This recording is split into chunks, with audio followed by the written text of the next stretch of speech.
बागेश्वर में जिलाधिकारी आकांक्षा कोंडे की अध्यक्षता में आज जनता दरबार आयोजित किया गया।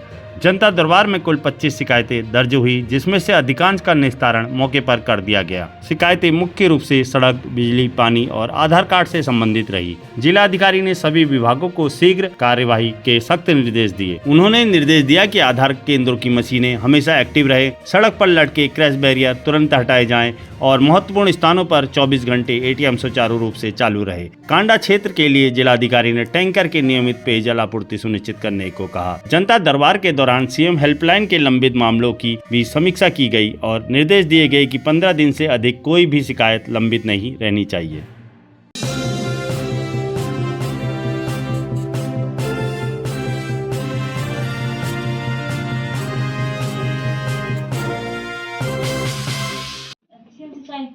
हाँ बताइए। तो हमने कहा कि इसमें बना के भेज दिया।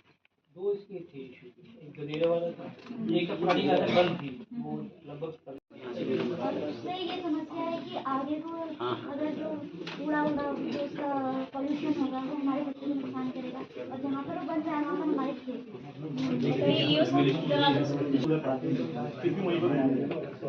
हमने कई बार दे दिया। कितनी बार विरोध कर चुके हैं, लेकिन इस बार इन्होंने डायरेक्ट कर दिया। तो आपने ये सब समझाया कि हम वहाँ पर डंपिंग जोन नहीं बना रहे, हम वहाँ पर प्रोसेस प्लांट बना रहे हैं। जितना उन्होंने वो भी आप सुनोगे भी तो प्रशासन की सुनोगे कि नहीं सुनोगे? सुनिए, करना है नहीं करना है वो बात की बात है। हम प्रोसेसिंग प्लांट बनाएंगे, जितना भी कूड़ा आएगा वो डेली का डेली प्रोसेस हो जाएगा। बड़े बड़े टॉवल बनेंगे, पॉलिश ऑयल वाला बनेगा, तेल निकलेगा तो वो इनकम की तरफ जाएंगे। वहाँ पर किसी भी तरह का स्मेल आपके वहाँ तक नहीं आएगी। नैनीताल में भी कूड़ा हाई कोर्ट के जैसे बगल में था, तो वहाँ पर भी हम करते तो हाई कोर्ट में नहीं जाता था। मुझे नहीं लगता है कि आपको प्रॉब्लम होगी। कहीं ना कहीं लगना है ये पूरे बागेश्वर के इनका जो पूरा लेगेसी वेस्ट है, गरुड़ का जो पूरा वेस्ट है, पूरा आके वहाँ पे हम लोग प्रोसेस करेंगे। वहाँ पे आप लोग के उधर एरिया में एम्प्लॉयमेंट भी जनरेट होगा। आपको देखिए कहीं ना कहीं तो बनना ही है प्लान। अभी ऐसे सारे गांव वाले, एक मिनट यार आप लोग सुन लीजिए, अभी सारे गांव वाले ऐसे मना करने लगे कि हमें भी यहाँ पे कूड़ा घर से निकलेगा, कूड़ा कौन उसको निराकरण करेगा उसका बताइए। आपकी बात इतने सारे जंगल, कहीं जंगल में नहीं है ना, जंगल में अलाउड ही नहीं है ना। इट इज फॉरेस्ट एक्ट के रूल्स है, वहाँ पे वो नहीं अलाउड है। वहाँ पे हम नगर पालिका का क्षेत्र का कूड़ा वहाँ जा रहा है ना, मैं वहाँ से 8 किलोमीटर की दूरी। परेशानी आएगी तब प्रशासन को बताइए, अभी तो परेशानी आई नहीं है। आप पहले विरोध कर रहे हैं, हमने पहले भी विरोध किया है बहुत बार। मैं आपको बता रही हूँ कोई परेशानी नहीं आएगी इनको। नहीं तो गांव वालों को जाओ विजिट करवा दो भाई वहाँ नैनीताल में जहाँ पे प्रोसेसिंग हो रही है। आप जाइए विजिट करके आइए, आप देख लीजिए। जब भी अलग होती है प्रोसेसिंग प्लांट, अलग होता है। मैम उधर पे लगा हुए हैं वो प्लांट, सब प्लांट भी लगे हुए हैं मैम, वहाँ लगे हैं, मैंने अपने आंखों से देखा है। ये साहब बता रहे हैं ना कि कोई परेशानी नहीं होगी, कोई महक नहीं आएगी, कोई इशू नहीं होगा। प्राथमिक विद्यालय भी है वहाँ। उन्होंने कोई मानक का कोई वायलेशन किया आपने? सिलेक्शन साइट सिलेक्शन में कोई मानक का वायलेशन है? नहीं है। मैम सबसे बड़ी बात ये है अगर आप लोग ईओ साहब के साथ बैठ जाए, ठीक है, मैं आपको वो समझा आपको दूंगा पूरा अच्छे से समझा देंगे। आपको हमारे सबसे पहले तो सर आप जगह क्लियर करवाए, कहाँ पर बनाना है। दूसरी जगहों पर बताया जा रहा है कि रोड से ऊपर बनना है, आज कह रहे आज दूसरी जगह ले गया। आप एक बार दोबारा ईओ साहब के साथ कब बैठ गए? अभी तो ये लोग आए हैं, बैठे क्या ये लोग आपके साथ? तो फिर क्यों आप ऐसे बोल रही हो? हाँ? कितनी बार आ चुकी है? नहीं, ईओ साहब आपके साथ बैठ जाएंगे, आपको पूरा प्रकरण वो अच्छे से समझा देंगे, ठीक है? फिर समस्या होगी तो बताओ, ठीक है? आज आप लोग आए, मैं आज आपको ही समझा दूंगा बैठेंगे। कि हम क्या वो हम चेक करा रहे हैं। इसका एस्टिमेट कब तक दे दोगे मुझे बताओ? एक हफ्ते में दे देंगे? लोग भी काम क्यों नहीं करते हैं? फिर यहाँ पे बता रहे हो स्वामित्व क्लियर नहीं है। अबे स्वामित्व क्लियर करने के लिए तो इनको टीम में रखा है। ये वो हम पता कर रहे हैं अपनी लेवल में नहीं हो पा रहा ना, तभी तो हमारे पास टीम में रखा है। जिम्मेदार हैं, वो देखते हैं। इसको आज जाइए और दिखाइए। मतलब 50-60 साल से आपकी नहर वहीं पे है, फिर पुराने नक्शे में भी होगी ना नक्शे, तो क्यों नहीं इतना? 25 अक्टूबर का है लेटर, ठीक है, पूरा महीना बीत चुका है, उसमें भी आपको ये नहीं क्लियर हो पा रहा है कि स्वामित्व किसका है। इसमें जाइए, इसमें तहसीलदार को डिप्यूट करिए, एसडीएम मैडम, और इसमें एक संयुक्त निरीक्षण करके तत्काल रिपोर्ट दे दीजिए और एस्टिमेट जो है 1 वीक में, ठीक है? दरबार में कई जनप्रतिनिधि और जनता द्वारा प्रतिवाद किया गया और मुख्यतः जो है सड़क है, रोड है, बिजली है, पानी है, हमारे अस्पताल को लेके कुछ इश्यूज हैं, कुछ आपदा के प्रकरण हैं जिनको ध्यान में रखा गया। जो हमारे अभी आधार कार्ड के वेरिफिकेशन चल रहा है या राशन कार्ड का वेरिफिकेशन चल रहा है, उसके भी कुछ इश्यूज आए हैं। आधार कैंप्स लगाने के लिए कुछ ग्राम प्रधानों द्वारा मांग की गई है। तो इन सभी समस्याओं के लिए हमने सभी संबंधित अधिकारियों को निर्देश दे दिया गया है कि समय जो है इन सभी का निराकरण करें और जनता के जो भी काम है और जिनकी भी शिकायतें हैं उसके बारे में भी उनको अवगत कराएं कि आपकी जो भी डिमांड थी उसकी कार्रवाई जो है वो ऐसे ऐसे प्रगति की जा रही है। देखिए, जो भी सत्यापन की कार्रवाई है इसमें जो भी लीज होल्डर है, ठीक है, और जो भी लेबर इन्वॉल्व कर रहा है उसमें जो पूरी लिस्ट है वो प्रिपेयर होती है और वो जो पुलिस को दी जाती है उसमें वेरिफिकेशन किया जाता है, जिसमें भी कार्रवाई की जा रही है। देखिए, इसमें जो हमारे ईओ हैं नगर पालिका के, उनको आदेश कर दिया गया है, एक बार गांव वालों के साथ बैठ के उनको समझा दिया जाएगा। जो भी ट्रेंचिंग ग्राउंड है उसमें कोई डंपिंग जोन वहां नहीं बन रहा है, वहां पे मशीन्स वगैरह लगाई जाएंगी और उसका प्रॉपर वहां पे कूड़े का निस्तारण किया जाएगा और जो भी उनकी समस्याएं हैं उनको सुनते हुए ईओ द्वारा निस्तारण उसका कर लिया जाएगा।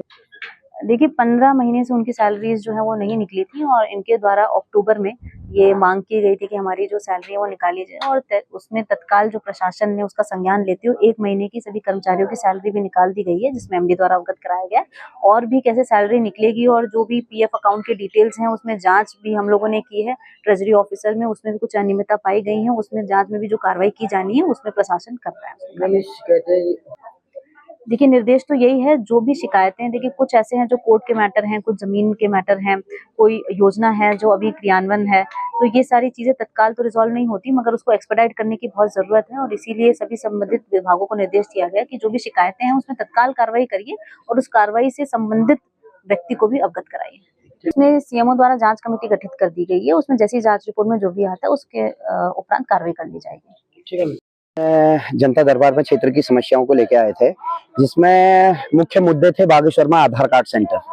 बागेश्वर में जितने भी आधार कार्ड, एक आधार कार्ड सेंटर ढंग से चल रहा है बस, और उसमें एक दिन के कम से कम 10, 15, 20 बन रहे हैं मैक्सिमम बना के, और बाकी लोग घर चले जा रहे हैं और दूरस्थ क्षेत्रों से लोग आ रहे हैं। किसी को आधार कार्ड अपडेट करना है, किसी को करेक्शन करना है, तो लोग बहुत परेशान हैं। और विभागों के पास जबकि मशीनें बहुत मात्रा में हैं लेकिन सेंटर चल रहे हैं, तो जिलाधिकारी महोदय ने कहा है कि हम लोगों से भी कहा है कि अपने स्तर से हमें उन्हें टेक्नीशियन अगर कहीं से मिलता है तो वो हमें प्रोवाइड कराएंगे मशीन। तो इस मामले में मिले। दूसरा मामला था बागेश्वर में एटीएम, एसबीआई का एटीएम 10 to 5 चलता है, सिर्फ 10 से 5, उसके बाद एटीएम बंद हो जाता है। कभी भी किसी जरूरतमंद इंसान को अगर पैसे की जरूरत होती है, कोई हॉस्पिटलाइज है कुछ, तो उस समय एटीएम बंद रहता है। तो उन्होंने बता दिया कि हम ये भी अति शीघ्र करेंगे कि एटीएम कम से कम 1 या 2 एटीएम तो एसबीआई के कंटिन्यू चले। फिर मामला था क्रैश बैरियर का, था हमारे क्षेत्र में, वो खाली लगाए हैं, जब से लगाए अभी बरसात में, उसके बाद वो खत्म हो चुके हैं, खाली लटक रहे हैं, तो उनके लिए भी विभाग से कहा गया। और फिर मामला था बिलखेत और ये फलियांटी वाली रोड है हमारी जो बिलखेत गरार तक जाती है, उसमें आजकल पैचिंग ये मिट्टी की कर रहे हैं। कम से कम डामर की पैचिंग कर दीजिए आप, धूल उड़ रही रोड में, उतनी सारी मिट्टी फैला रखी है आप लोगों ने। तो इसमें और एक मुख्य मुद्दा था हमारा ग्राम सभा वलना के लोगों का जो सड़क कटी है, उसका इन्होंने उस पे बैनामा, जो किसानों से, जो गरीब लोगों से बैनामा कराया विभाग के नाम, उसका पैसा किसानों ने दे रखा है जिनकी जमीन कटी है। तो उसमें जिलाधिकारी महोदय ने जांच बैठा दी गई कि आखिर किस नॉर्म्स के आधार पर। हमने भी यही पूछा कि मैम आखिर इन्होंने किस नॉर्म्स के आधार पर लोक निर्माण विभाग के ने अपने नाम बैनामा करवा दिया अपने पैसे से। बैनामा तो संबंधित विभाग करवाता है ना, यहाँ किसानों ने बैनामा कर दिया उल्टा उनके। तो ये समस्याओं, क्षेत्र की समस्याओं को लेकर हम यहाँ पर आए थे, जिसमें सकारात्मक बात हुई है। एक सवाल और था, आप प्रधानों के अध्यक्ष भी, प्रधानों की क्या चुनौतियां बनी है, बीच में कुछ कह रहे थे? नहीं, मैं आपको अवगत करा दूं, अभी मैं कुछ अध्यक्ष नहीं है, ऐसा कुछ नहीं है। अभी मैं सिर्फ अपने क्षेत्र का, अपने गांव का प्रतिनिधित्व कर रहा हूं। प्रधान बहुत प्रताड़ित है हमारे, शोषित है हमारे। ये बात कहने में बड़ा मुझे संकोच भी हो रहा है कि कोई जनप्रतिनिधि शोषित हो सकता है। बिल्कुल हुए हैं हमारे प्रधान लोग, उनकी बातों को तवज्जो नहीं दिया जाता है धरातल पर। क्यों? भैया सबसे बड़ी पंचायत, सबसे बड़े सचिवालय के हम अध्यक्ष होता है प्रधान। प्राथमिक सचिवालय होती है ग्राम सभा, उसका अध्यक्ष प्रधान होता है। तो सभी हमारे प्रधान भाइयों से अनुरोध है कि हमको अपनी ताकत जानने की आवश्यकता है, हम कितने पावरफुल हैं। सबसे पहले हमें अपने अधिकार पता होने चाहिए। जब हमको अपने अधिकार पता होंगे तो हम फिर लड़ सकेंगे सभी से, किसी से भी। क्योंकि हमारा उत्पीड़न कहने का मतलब कि हमारे क्षेत्र के लोगों का उत्पीड़न ही हमारा उत्पीड़न है। तो ये है हमारी बात। देवभूमि जन हुंकार समाचार के लिए बागेश्वर से मैं सीमा खेतवाल।